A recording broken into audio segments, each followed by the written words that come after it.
In 1922, a director was found shot in the back in his own home. The studio fixers got there before the police. They destroyed evidence and created fake stories. This wasn't unusual. This was normal in old Hollywood. Stars married 16-year-olds to avoid jail time. They forced teenagers into disturbing acts. Studios paid millions to silence victims. The truth stayed buried for 50 years, until deathbed confessions and hidden memoirs finally exposed Hollywood's darkest secrets. Errol Flynn. Errol Flynn was the king of Hollywood adventure. With his slick smile, perfect hair, and sword always in hand, he ruled the 1930s and 4S. Films like Captain Blood, The Seahawk, and The Adventures of Robin Hood made him a global icon. Women adored him. Men wanted to be him. He was fearless on screen and reckless often. But while the cameras showed a hero, the headlines told a very different story. In late 1942, Flynn was arrested, not for a bar fight or some drunken mess, but for something far worse. He was accused of statutory rape. Two teenage girls, Betty Hansen and Peggy Satterley, came forward. Betty was 17. Peggy was just 15. They said Flynn used his fame and charm to trap them. One claimed he assaulted her after a Hollywood party. The other said he took advantage of her twice on his yacht after giving her alcohol. The trial started in January 1943. Women under 21 weren't even allowed inside the courtroom because the testimony was considered too graphic. A medical team was on standby in case fans fainted. Flynn was 33. He sat in court, calm and confident, even as the girls described terrifying encounters.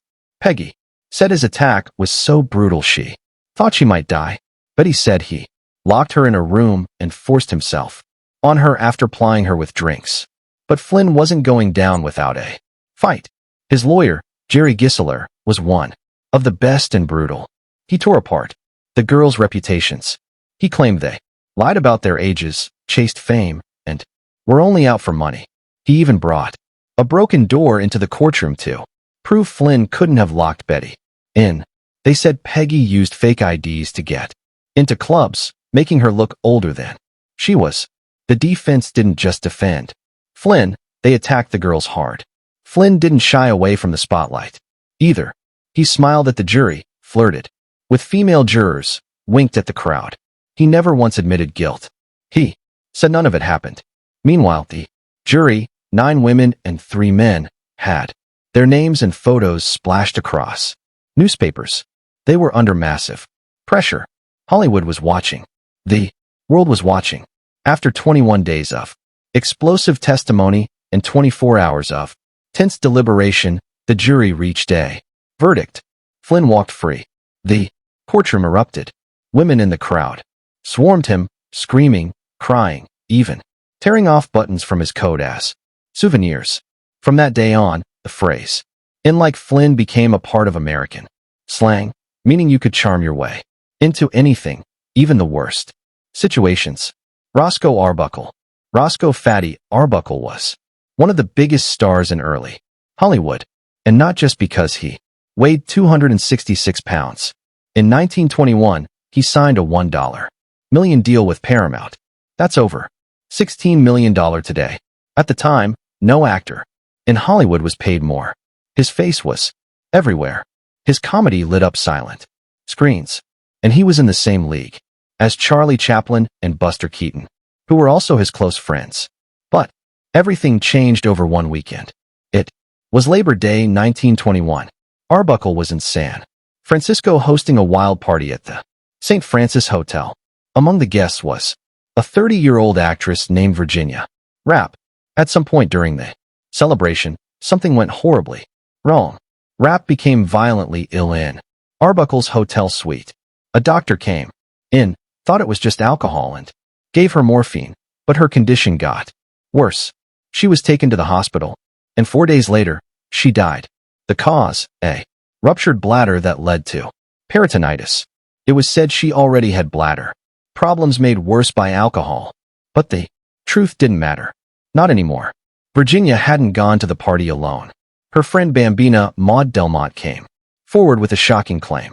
She accused Arbuckle of raping Virginia and crushing her with his weight. The press jumped on the story like vultures, and once William Rand Hearst's newspapers got involved, the headlines exploded. They printed every dirty rumor they could find. First, it was just an assault. Then they said he used a Coca-Cola bottle. Or was it champagne?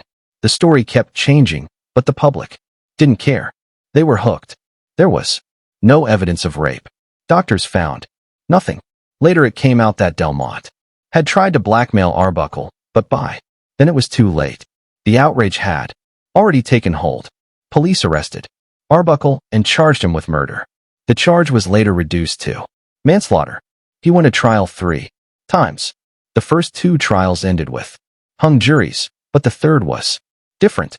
The jury came back in just 5 minutes. Not only did they find him innocent, they apologized.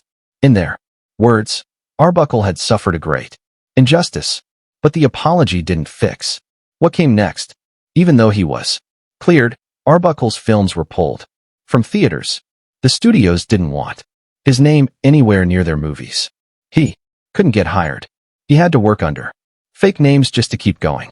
Even his friends, Chaplin, Keaton, couldn't protect him from the fear that now controlled Hollywood. What happened to Arbuckle changed the entire movie industry. Churches and moral reformers used his case as proof that Hollywood was rotten. They called for action, and Hollywood gave it to them. In 1922, the studios created a new organization to clean up their image. It was called the Motion Picture Producers and Distributors Association. They hired a man named Will Hayes to lead it. And just like that, the rules changed. What you could show on screen, what characters could say, even how they kissed. Everything was censored. This system, known as the Hay Code, would shape movies for decades. And it all started with one party in one hotel room. Arbuckle's name was never the same. His career never fully recovered. He died in 1933, just 12 years after the scandal. Some say he died of a heart attack. Others say it was a broken spirit.